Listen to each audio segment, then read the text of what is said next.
Aussie and Atelier is marketed as a fashion brand with Australian-inspired branding and stylish clothing. The name and marketing may give the impression that it's an Australian business, but the real question is it really Australian?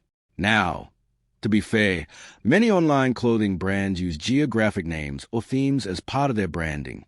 That alone doesn't necessarily mean the company is based in that country. What it does well: stylish designs. The store offers a range of modern clothing and accessories that appeal to different fashion preferences. Easy online shopping. The website is simple to browse, with products organized into clear categories. Where the hype falls apart: the branding may create assumptions. A name with Aussie doesn't automatically mean the company is Australian-owned or operates from Australia. Check the company details.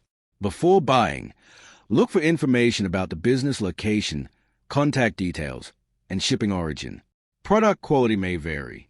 As with many online fashion stores, the materials and fit may not always match the promotional photos.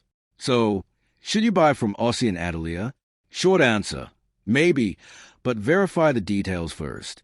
If you like the clothing and are comfortable with the company's policies, it may be worth considering. But don't assume the brand is Australian simply because of its name or marketing. Thanks for watching.